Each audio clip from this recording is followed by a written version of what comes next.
This includes investigating the circumstances of his vetting, transfer between police forces, and his behaviour towards women.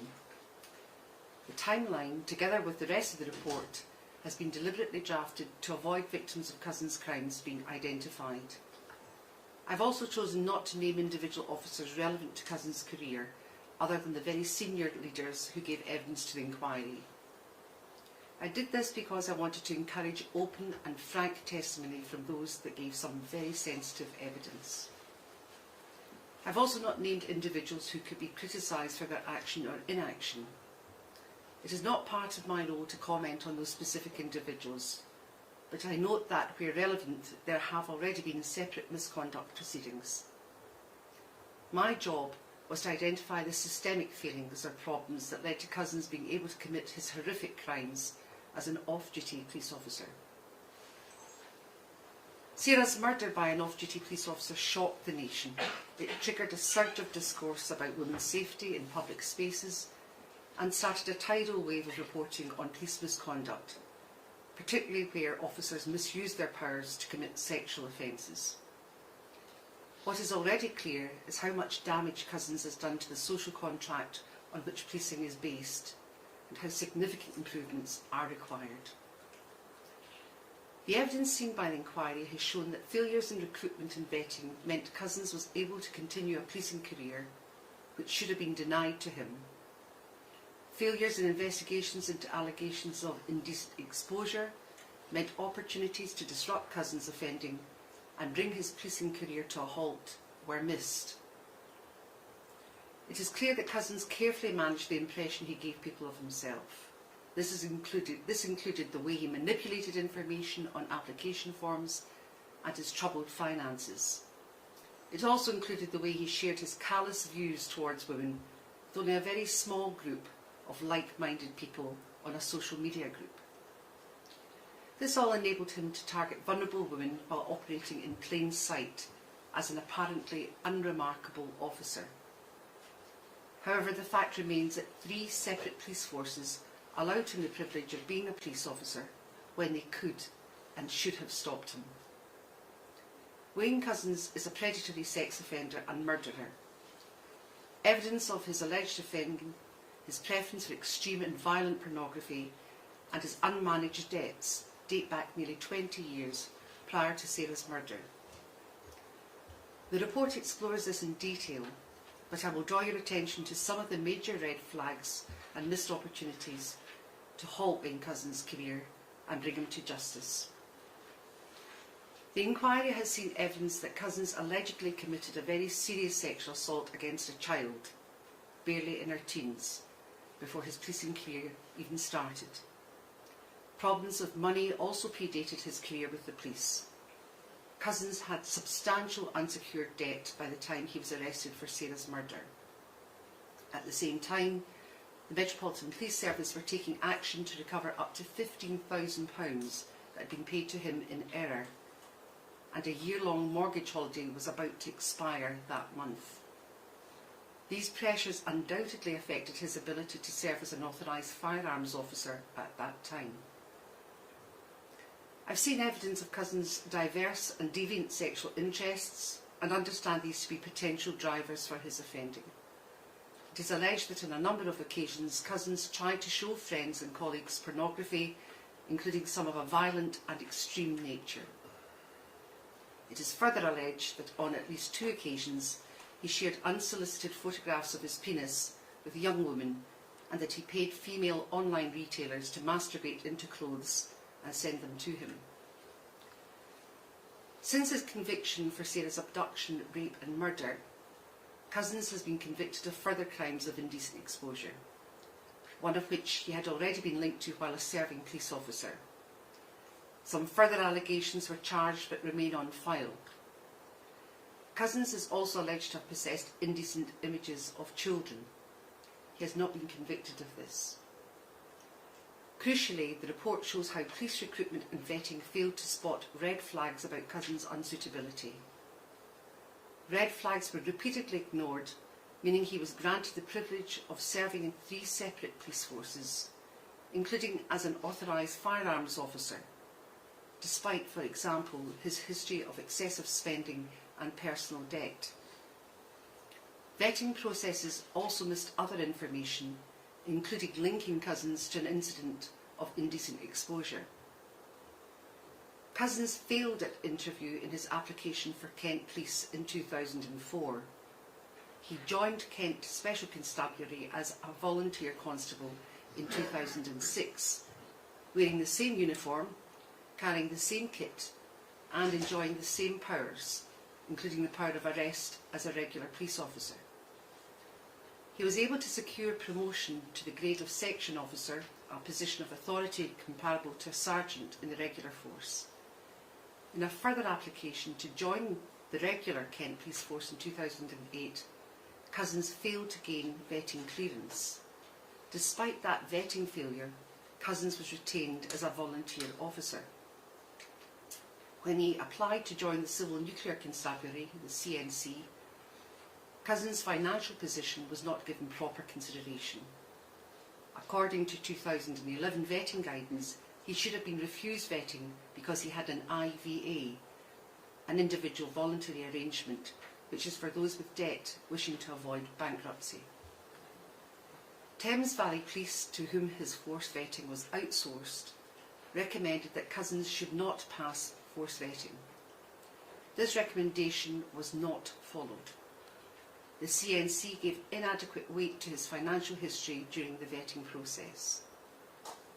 In 2013, when he was serving as an authorised firearms officer with the CNC, there was an episode when Couzens was reported missing from home. The CNC were not informed of the report, thereby being denied an opportunity to explore or revisit his suitability for the office of constable.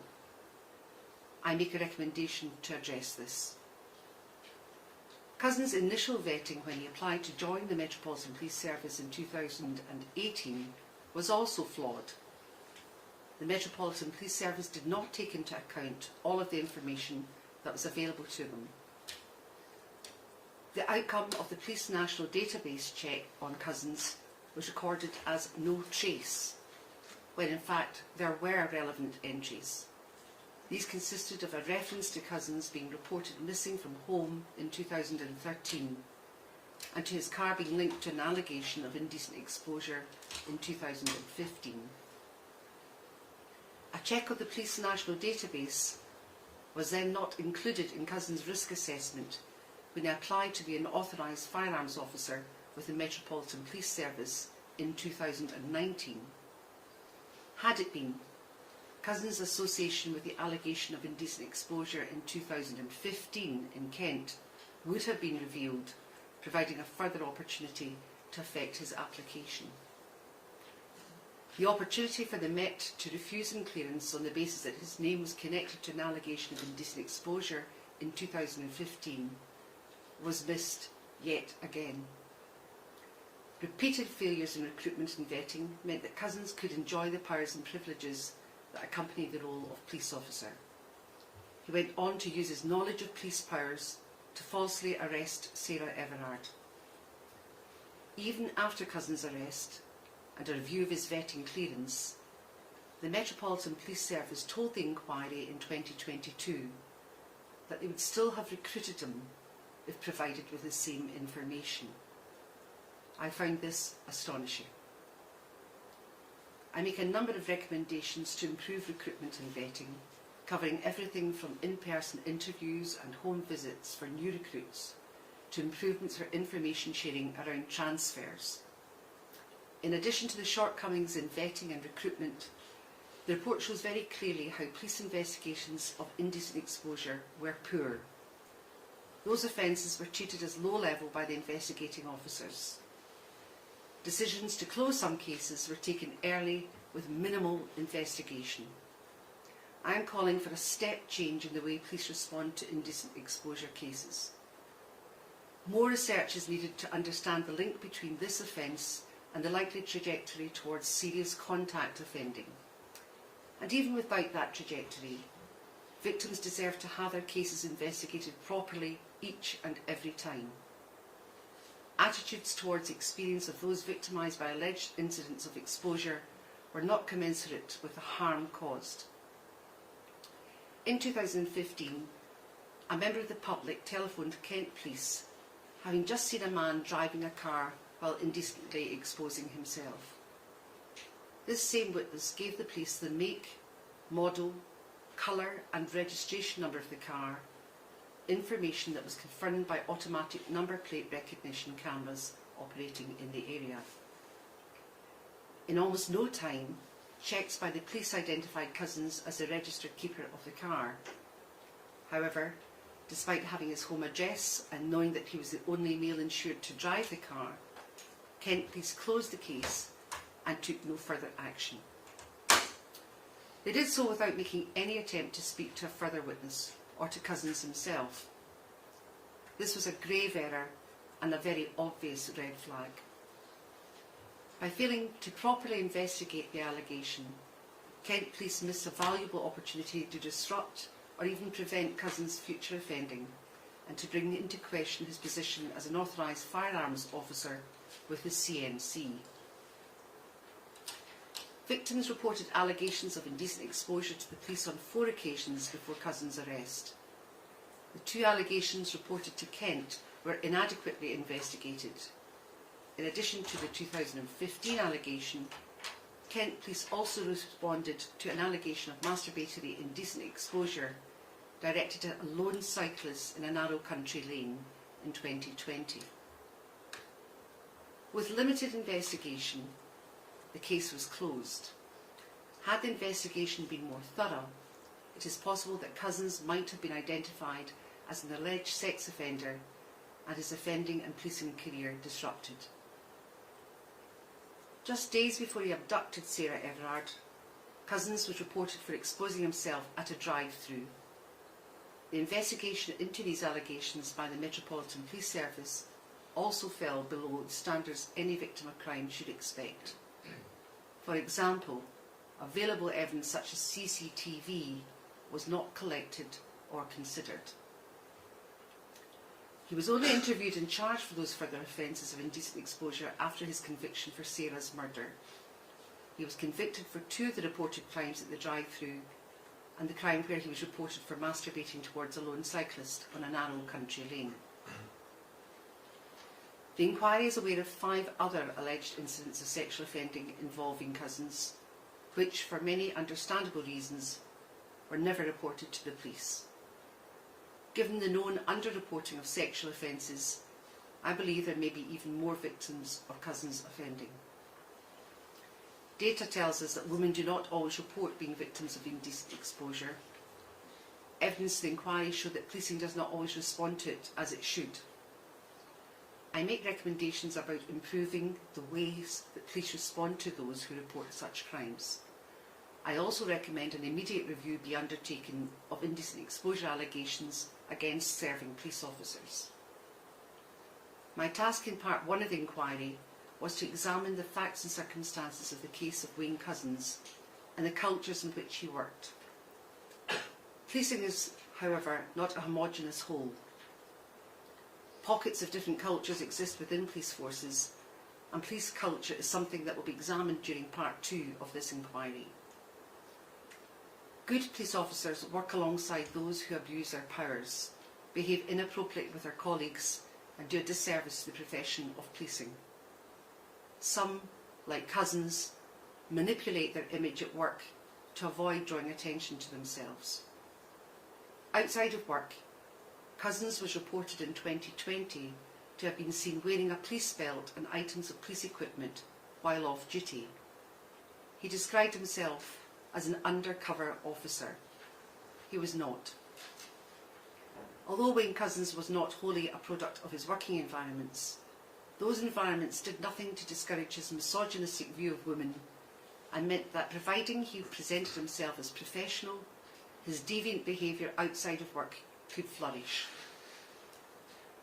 Policing leaders need to radically transform their approach to police culture if future offenders like Couzens are to be denied opportunities to abuse police powers for sexual purpose. It is time certain types of behaviour, from the unacceptable to the criminal, and low standards are simply not tolerated in policing. This report is part 1 of the Angiolini inquiry. Part 2 is underway, and the terms of reference for this work includes a broader national consideration of police vetting and recruitment, police culture and standards, and protection of women in public spaces. This includes other tragic cases of femicide in public spaces. My approach to Part 2 is informed by what I have learned during the course of Part 1.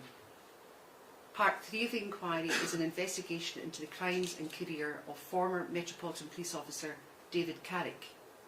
That work is also underway. The 16 recommendations I make are not all new. Failures of investigation, failures of HR processes, and failures of vetting policy and practice are a depressingly familiar refrain in policing. Now is the time for change. Without a significant overhaul, there is nothing to stop another wing Couzens operating in plain sight. I would urge all those in authority in every police force in the country to read this report and take immediate action. Sarah's parents and loved ones live in the perpetual grief and pain of having lost Sarah in this way. Her death and the public discourse it caused should galvanise those responsible for policing to ensure that those who have the privilege and power of protecting us can be trusted. Thank you. Thanks everybody. Thank you.